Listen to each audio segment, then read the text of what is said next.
हमें एक्सियोन दिखा रहता है जो बेड पे लेटा हुआ था और वो तो बिल्कुल जैसे बेहोश था। उसको बहुत ज़्यादा पसीना आ रहा था, लेकिन तभी उसको कमरे में किसी का एहसास होता है। वो कहता है क्या क्या तुम मुझे यहाँ मारने के लिए आए हो? और वहाँ पर कोई खड़ा हुआ था। तो वो कहता है नहीं, मैं तुम्हें मारने के लिए नहीं आया। और वो था एरिस, उसका बड़ा भाई।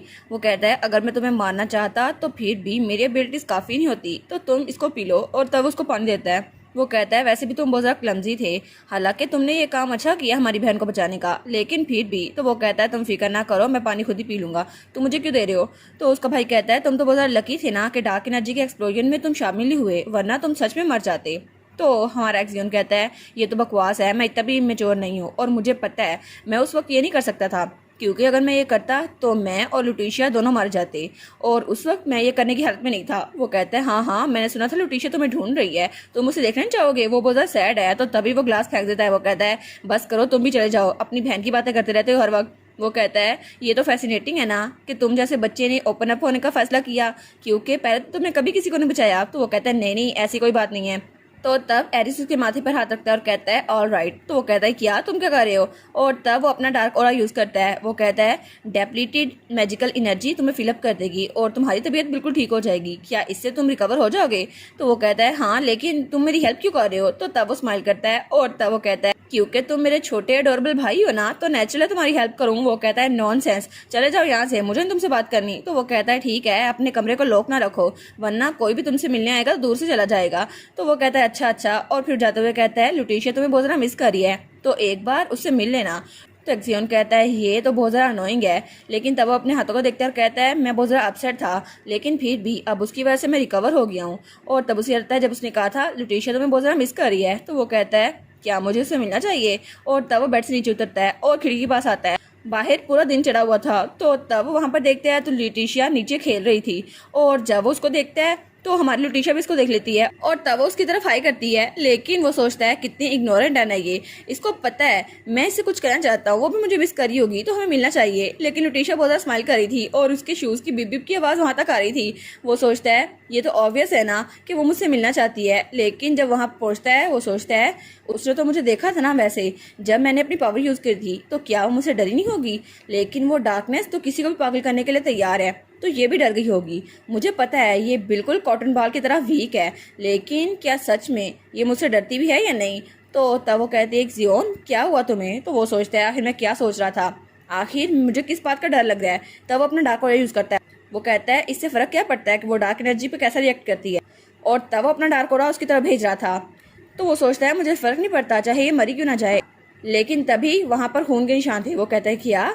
और तब तो उसकी डार्क एनर्जी उस तक पहुंची भी नहीं थी, लेकिन लुटिशिया के मुंह से खून निकलने लग गया था और वहां पर उसके फूलों के ऊपर उसके मुंह से खून निकला हुआ था। तो वो कहता है क्या लुटिशिया? तो उसकी मेट्स भी कहती हैं क्या यंग लेडी आपको क्या हुआ? और तब लुटिशिया नीचे गिर रही थी तो एक्सियन भाग के उसकी तरफ आ रहा था, लेकिन तभी उसकी आंखें बंद हो रही थी और वो उसको भागता हुआ देखती है।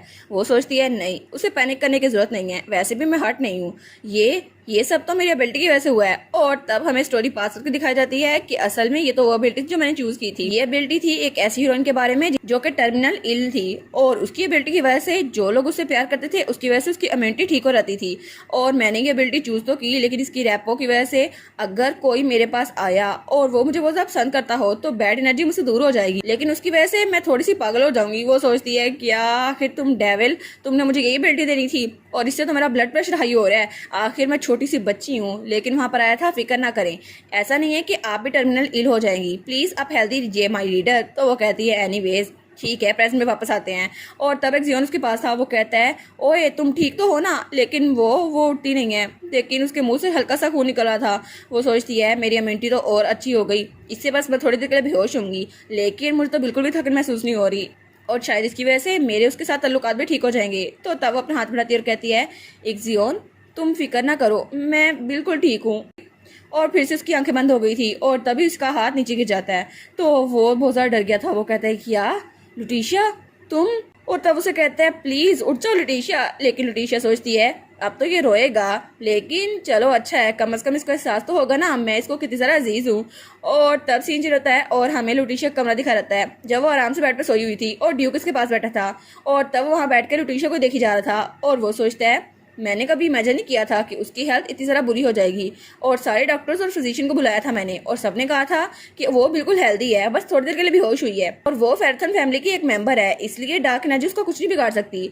और पीछे से बाकी डॉक्टर भी कह रहे थे प्लीज़ मैं जीना चाहता हूँ, प्लीज़ हमें छोड़ दें। वो सोचता है ऐसा लगता है कि टर्बुलेंस की वजह से वो बेहोश हो गई है, लेकिन डार्क एनर्जी का उस पर असर नहीं हुआ। शायद वो बहुत ज़्यादा यंग है इसलिए उठ नहीं रही, लेकिन थोड़ी देर में वो खुद ही उठ जाएगी। और तब उसको देखकर सोचता है क्यों, आखिर क्यों, कोई भी दिन ऐसा क्यों नहीं गुजरता जब तुम किसी मुसीबत में नहीं फंसती, चाहे किडनैपिंग हो या तुम्हारे मुंह से खून निकलना हो। और जब मैं उसको यहाँ पर लेकर आया था तो वो बहुत ज़्यादा वीक थी और बिल्कुल पेल थी, लेकिन यहाँ आकर भी उसने अपनी फीलिंग्स मुझे बता दी कि वो अपने भाइयों को बहुत ज़्यादा पसंद करती है और मुझे भी। लेकिन लुटीशिया वो तो अभी भी बहुत ज़्यादा यंग है। और तब उसके बालों को पकड़ता और सोचता है बस उसका नाम देखकर ही मुझे बहुत ज़्यादा खुशी होती है, जैसे मेरी ज़िंदगी में कोई स्वीटनेस आ गई हो। मेरी प्यारी बेटी, मैं यकीन नहीं कर पाता कि तुम जैसी कोई एग्जिस्ट करती है, और तुम्हारे लिए मैं तो कुछ भी कर दूंगा, चाहे मुझे अपनी लाइफ ही क्यों ना देनी पड़े। और तब हमारा छोटू सा एक्सॉन उसके दरवाजे के बाहर बैठा हुआ था, तो तभी उसको अंदर से आवाज़ आती है। वो कहता है क्या क्या वो ठीक हो गई? लेकिन उसका फादर वहाँ से निकलता है। वो कहता है फादर ये सब मेरी गलती थी। तो उसका फादर उसकी तरफ देखता है तो वो कहता है ये सब मेरी वजह से हुआ, मैंने उसके सामने मैजिक यूज़ किया, हालांकि मैंने उसको नुकसान नहीं पहुंचाया, लेकिन फिर भी शायद वो डर गई होगी, लेकिन उस पर अटैक तो नहीं किया था ना, लेकिन एनर्जी उसके लिए बहुत ज़्यादा होगी ना। तो वो सोचता है ये तो बिल्कुल एक गुमशुदा बच्चे की तरह लग रहा है, मैंने कभी भी इसकी ऐसी हरकत कभी नहीं देखी। तो वो कहता है क्या तुम्हें याद है कि तुमने लुटीशिया को किसी और जगह पे क्यों भेजा था? तो वो कहता है वो तो इसलिए क्योंकि मैं उसको डिमोनिक एनर्जी से प्रोटेक्ट करना चाहता था।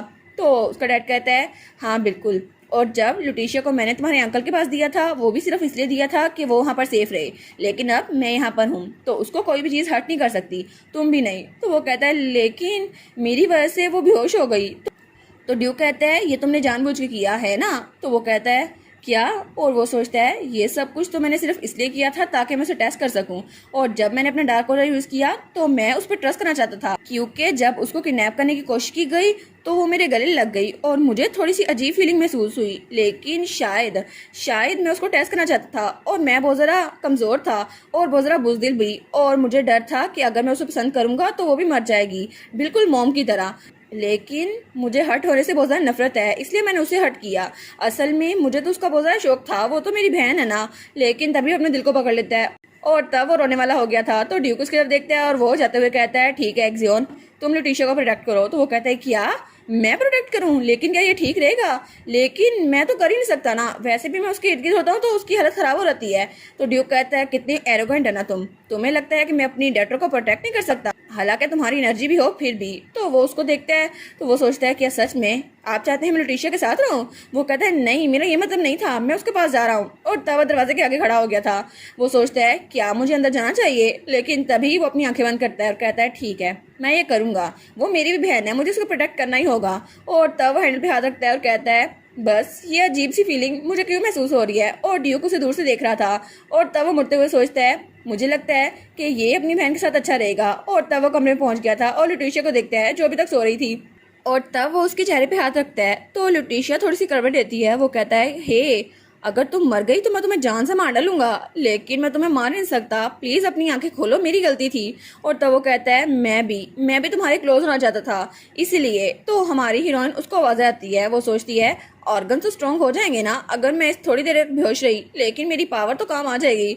और तभी वहाँ पे उसकी आंख खुलती है। वो कहती है ये ग्रेट नहीं है, अब तो मुझे बिल्कुल भी चक्कर नहीं आ रहे। और तब वो वहाँ पर देखती है तो वहाँ पे एक जियोन बैठा था जो बड़ा अनोय होकर उसको देख रहा था। वो कहती है जियोन? वो कहता है क्या मुझे पहली बार देखा है? तो तब उसकी पट्टी वहाँ पर थी और एक जियोन उसकी गिली पट्टियाँ करा था। वो सोचती है आखिर ये यहाँ पर क्यों है? अरे हाँ मैं तो बेहोश हो गई थी ना।